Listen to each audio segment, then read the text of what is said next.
This weekend we celebrate the Pentecost, the great gift of the Holy Spirit to the church.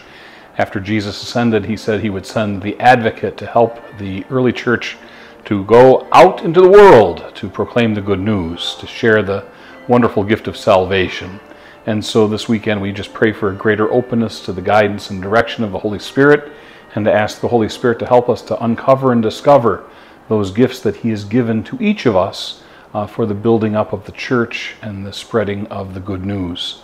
Looking back on this past week, I do want to thank everybody who made Deacon Mark Temeco's reception and Mass of Thanksgiving so special. We want to thank all those parishioners who showed up here to pray with him, especially those people who came from his family, from distant parts of the diocese, his classmates and their wives and their friends from the diaconate formation program.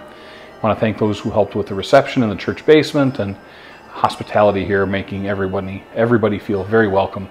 I want to thank Deacon Mark for his beautiful homily and for his wonderful remarks at the end of Mass and for sending us forth. So he did a good job.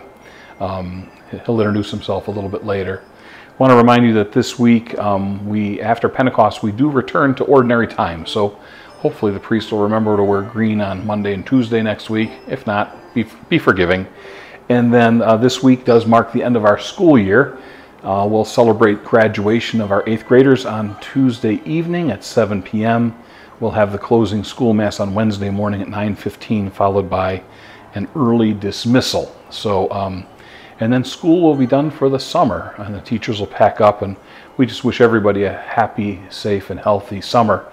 We also want to bid farewell to two longtime teacher and aide support staff to our school, Mrs. Diane Bugner, who taught Spanish for 26 years, and Mrs. Patty Cathcart, who was an aide for not as many, but a long time too. Want to wish them well in their retirement, to spend time with their husbands, hopefully doing those things that they'll enjoy. So we had a nice send-off for them on Tuesday evening.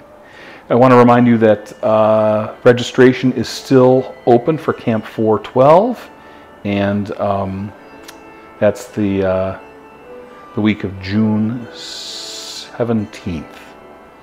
And what else did I forget? Oh, you'll hear the bell choir in the background. This weekend will mark, I think, their last playing at Mass. So I want to thank all those in the bell choir, the adult choir, the children's choir, and all of our cantors who make Mass music here so very, very beautiful. Have a wonderful Pentecost, and I'd like to introduce our new deacon, Deacon Mark Temeco. If you haven't met him, he's here to do his part of this flock note. Hi everyone, I'm Deacon Mark. I'm your newest deacon here at St. Francis. Maybe you know me. My wife Denise and our kids Grant and Allison have been parishioners here for 21 years, and I am very excited to be back here, back home, to serve as your deacon, and I'm looking forward to getting to know you and the whole parish even better. Father Tony gave me the key today, so I'm official, and I look forward to seeing you again soon.